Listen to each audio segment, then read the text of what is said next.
Hi friends, welcome to Deepika reviews. Lakshmi నివాసం upcoming ఎపిసోడ్లో ఏం జరగబోతుందో తెలుసుకోవాలనుకుంటున్నారా? అయితే ఛానల్ను సబ్స్క్రైబ్ చేసుకొని సపోర్ట్ చేయడం మర్చిపోకండి. అత్తయ్య, మీరైనా కాస్త అన్నం తినండి, లేదంటే నీరసం అయిపోతారు అని కనిష్క విశాలాక్షిని అంటూ ఉంటుంది. ఆకలిగా లేదమ్మా అని చెప్పి విశాలాక్షి ఏడుస్తూ అక్కడి నుంచి వెళ్ళిపోతుంది. అమ్మ కనిష్క, విశాలాక్షి 2 రోజులు బాధపడుతుంది, ఆ తర్వాత మామూలుది అవుతుందిలే, మీరు తినండి అని చెప్పి బసవరాజు అంటూ ఉంటాడు. ఇక కీర్తి అన్నం తింటూ ఉంటే ఇక కనిష్క కీర్తిని చూసి, ఇదేంటి, కీర్తి అబార్షన్ వద్దంది, అబార్షన్ జరిగినా కూడా కొంచెమైనా బాధ లేకుండా ఇలా ఎలా అన్నం తినగలుగుతుంది అని చెప్పి కనిష్క మనసులో అనుకుంటూ ఉంటుంది. ఇక కనిష్క కీర్తి వైపు అలానే చూస్తూ ఉంటే, ఏమైంది కనిష్క అని కీర్తి అడుగుతూ ఉంటుంది. ఆర్ యు ఆల్ రైట్ కీర్తి అని కనిష్క అడుగుతూ ఉంటుంది. నేను బాగానే ఉన్నాను కనిష్క అని కీర్తి చెప్తూ ఉంటుంది. అమ్మ కీర్తి, జరిగిందేదో జరిగిపోయింది, ఇక నీ మనసులో కానీ నీ జీవితంలో కానీ ఆ హరీష్ జ్ఞాపకాలు ఉండటానికి వీల్లేదు. ఇక వాడిని పూర్తిగా మర్చిపో. కొన్ని రోజుల్లోనే హర్షకి నీకు మంచి ముహూర్తం చూసి పెళ్లి చేసేస్తాను. నువ్వు సంతోషంగా అవుట్ ఆఫ్ స్టేట్స్కి వెళ్ళిపోదు కానీ నీ లైఫ్ హ్యాపీగా ఉంటుందమ్మా అని బసవరాజు అంటూ ఉంటాడు. నా మనసులో ఇంకా హరీష్ ఉన్నాడు డాడీ, ఆ విషయం మీకు చెప్తే మీరు ఒప్పుకోరు. అంతేకాదు, హరీష్ బిడ్డ కూడా నా కడుపులో ఉంది. నాకు పెళ్లి చేయడానికి మీ ప్రయత్నాలు మీరు చేసుకోండి, కానీ నా జీవితం ముందుకు సాగేది హరీష్తోనే అని చెప్పి కీర్తి మనసులో అనుకుంటూ ఉంటుంది. ఏం ఆలోచిస్తున్నావమ్మ కీర్తి అని బసవరాజు అంటూ ఉంటాడు. ఏం లేదు డాడీ అని చెప్పి కీర్తి అంటూ ఉంటుంది. అమ్మ కీర్తి, భోజనం చేసి వెళ్ళి రెస్ట్ తీసుకో, బాగా నీరసంగా కనిపిస్తున్నావు అని బామ్మ అంటూ ఉంటుంది. సరే బామ్మ అని చెప్పి కీర్తి చెప్తూ ఉంటుంది. పాపం, నా కడుపులో బిడ్డ లేదని, నాకు అబార్షన్ జరిగిందని అమ్మ బాధపడుతుంది, అమ్మకైనా నిజం చెప్తే బాగుంటుంది అని చెప్పి కీర్తి మనసులో అనుకుంటూ ఉంటుంది. తులసి వదినతో మాట్లాడి అమ్మతో నిజం చెప్పేస్తాను అని కీర్తి మనసులో అనుకుంటూ ఉంటుంది. ఇక మరోవైపు విశ్వ ఇంటికి వస్తాడు. జాను విశ్వాన్ని చూసి కోపంగా చూస్తూ ఉంటుంది. ఏమైంది జాను, అలా కోపంగా ఉన్నావు అని విశ్వ అడుగుతూ ఉంటాడు. నా దగ్గర ఎందుకురా నిజం దాచిపెట్టావు అని జాను అడుగుతూ ఉంటుంది. నీ దగ్గర నేనేం నిజం దాచిపెట్టాను జాను అని చెప్పి విశ్వ అడుగుతూ ఉంటాడు. ఏం దాచిపెట్టావో తెలీదా విశ్వ అని జాను అంటూ ఉంటుంది. జానుకి నిజం తెలిసిపోయిందా ఏంటి అని విశ్వ ఆలోచిస్తూ ఉంటాడు. నువ్వేవి విషయం గురించి మాట్లాడుతున్నావో నాకు అర్థం కావట్లేదు జాను అని విశ్వ అంటూ ఉంటాడు. ఇలా రా విశ్వ అని చెప్పి జాను విశ్వాన్ని తీసుకొని పక్కకు వెళ్తుంది. ఏంటి జాను, ఎందుకు పక్కకు వచ్చావు అని విశ్వ అడుగుతూ ఉంటాడు. రే విశ్వ, నా దగ్గర ఎందుకు రా నిజం దాచావు అని జాను విశ్వాన్ని నిలదీస్తూ ఉంటుంది. విశ్వ కంగారు పడుతూ ఉంటాడు. ఏ విషయం గురించి నేను మాట్లాడుతున్నానో నీకు అర్థం కావట్లేదు కదా విశ్వ. జై సారు మిస్ అవ్వటానికి ముందు నిన్ను లోయ దగ్గర కలిశారని నాకెందుకు చెప్పలేదురా అని జాను అడుగుతూ ఉంటుంది. జానుకి నిజం తెలిసిపోయినట్టుంది. ఇప్పుడు జానుకి నేను నా మొహం ఎలా చూపించను అని విశ్వ కంగారు పడుతూ ఉంటాడు. ఏంట్రా, అడుగుతుంటే సమాధానం చెప్పకుండా తలదించుకుంటున్నావు. జై సార్ని ఆఖరిగా కలిశానని ఎందుకు చెప్పలేదురా అని చెప్పి జాను ఏడుస్తూ ఉంటుంది. సారీ జాను అని విశ్వ అంటూ ఉంటాడు. నువ్వు సారీ చెప్పడం ఏంట్రా, నేనే నీకు సారీ చెప్పాలి. జై సార్ ఇలా మూర్ఖంగా ఆలోచిస్తారని అనుకోలేదు విశ్వ అని చెప్పి జాను అంటూ ఉంటుంది. అవును జాను అని విశ్వ అంటూ ఉంటాడు. జై సార్కి నీపైన నాపైన అనుమానం ఉంది విశ్వ, ఆ అనుమానంతోనే నిన్ను ఆ లోయ దగ్గరికి రమ్మన్నారంట. ఆ విషయం జై సార్ పిఏ వైకుంఠం ఇప్పుడే బయట పెట్టాడు అని చెప్పి జాను అంటూ ఉంటుంది. ఇంతవరకే జానుకి ఆ వైకుంఠం చెప్పాడా? నా వల్ల జై సార్ లోయలో పడ్డాడన్నది జానుకి తెలుసా తెలీదా అని విశ్వ ఆలోచిస్తూ ఉంటాడు. విశ్వ, నీకు ఇంకొక విషయం కూడా చెప్పాలరా అని జాను అంటుంది. ఏంటి జాను ఆ విషయం అని విశ్వ అడుగుతూ ఉంటాడు. జై సారు ఇక్కడే ఎక్కడ ఉన్నారా, మనకి తెలియకుండా మనల్ని గమనిస్తున్నారు, మన ఇద్దరిని దూరం చేయాలని సార్ ఇదంతా కూడా చేస్తున్నారు అని జాను అంటూ ఉంటుంది. జాను, నీకెలా తెలుసు అని విశ్వ అడుగుతూ ఉంటాడు. ఒరే విశ్వ, మొన్న బట్టలు దండం మీద ఆరేశారు, అది నువ్వే చేసావనుకున్నాను. ఒకరోజు జై సారు నేను చీర కట్టుకుంటుంటే చాటుగా ఉండి చూశారు, ఆ రోజు కూడా నేను నిన్ను మిస్అండర్స్టాండ్ చేసుకున్నాను రా అని చెప్పి జాను చెప్తూ ఉంటుంది. జాను, నువ్వు చెప్తుంటే నాకు కూడా అనుమానం వస్తుంది. మన ఇద్దరం నువ్వు డల్గా ఉన్నావని ఉప్మా తిన్నాం గుర్తుందా? ఆ రోజు మత్తులో ఒకే బెడ్రూమ్లో పడుకున్నాము. కానీ అదంతా అసలు ఎలా జరిగిందో నాకు అర్థం కావట్లేదు. నేను ఆ రోజు సోఫాలోనే పడుకున్నాను. మార్నింగ్ లేచేసరికి నీ బెడ్రూమ్‌లో ఉన్నాను. అసలు నాకు ఏమీ అర్థం కాలేదు. ఈ విషయం నీకు తెలిస్తే నువ్వు బాధపడతావని నీతో చెప్పలేదు జాను అని విశ్వ చెప్తూ ఉంటాడు. ఒరేయ్ విశ్వ, మనం జై సార్ ఎక్కడ ఉన్నాడో కనిపెట్టాలిరా. జై సార్ని రెడ్ హ్యాండెడ్గా పట్టుకోవాలి అని చెప్పి జాను అంటూ ఉంటుంది.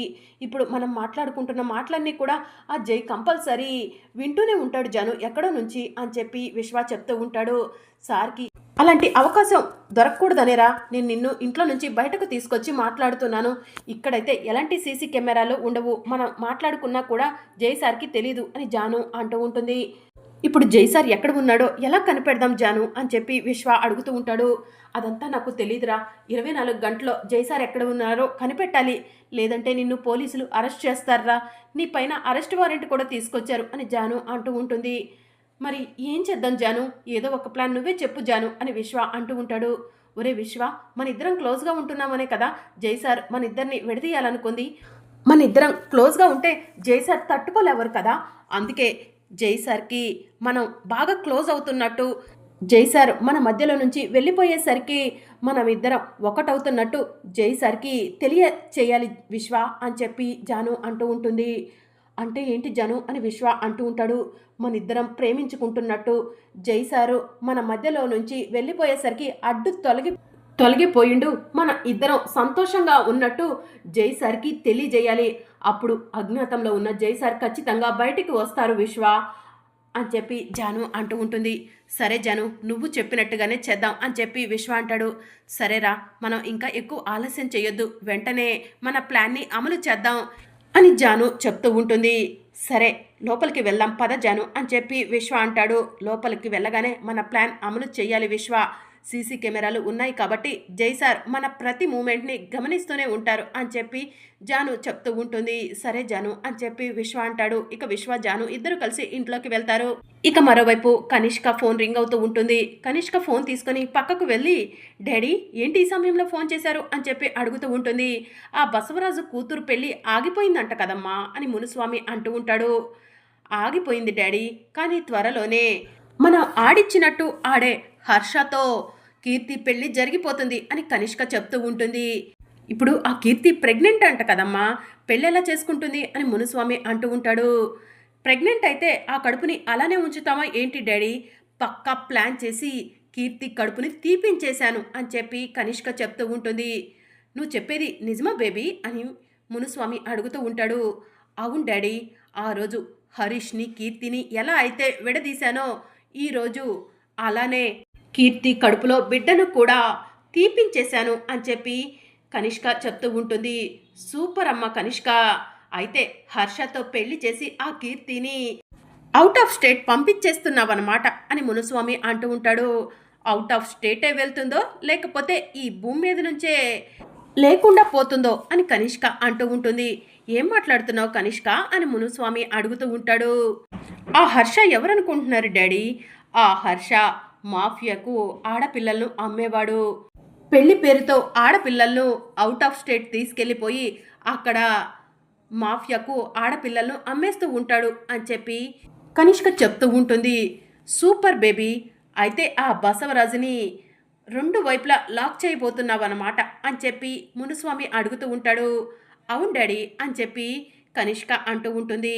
లేదంటే నా పెళ్ళి పీటల మీద ఆగిపోయింది, కానీ నన్ను తీసుకొచ్చి ఇంట్లో పెట్టి నాకు ఎలాంటి సొల్యూషన్ చూపించట్లేదు అని చెప్పి కనిష్క అంటూ ఉంటుంది. ఈరోజు నేను పడుతున్న బాధ రేపు ఆ బసవరాజు పడాలి డాడీ, ఆ బాధ తట్టుకోలేక ఆ బసవరాజు ఉరేసుకొని చావాలి అని చెప్పి కనిష్క అంటూ ఉంటుంది. అమ్మ కనిష్క, సూపర్ అమ్మ, త్వరగా నీ పని పూర్తి చేసుకో. ఆ ఇంటికి కోడలిగా వెళ్దామనుకున్నావు, కానీ ఆ ఇంట్లో వాళ్ళందరూ కూడా ఆత్మహత్య చేసుకునేలా చెయ్యాలనుకుంటున్నావు అని మునుస్వామి అంటూ ఉంటాడు. వాళ్ళు నాకు చేసిన అన్యాయంతో పోలిస్తే నేను చేయబోయేది చాలా తక్కువ డాడీ అని చెప్పి కనిష్క అంటూ ఉంటుంది.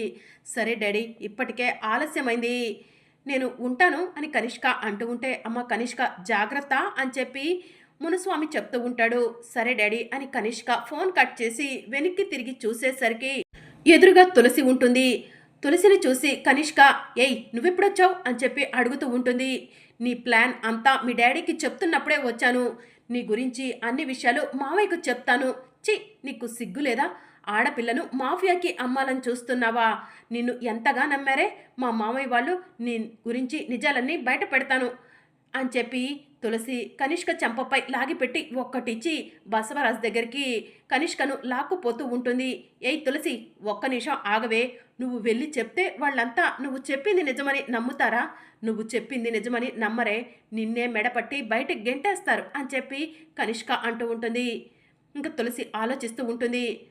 తీసుకెళ్ళవే, తీసుకెళ్ళు.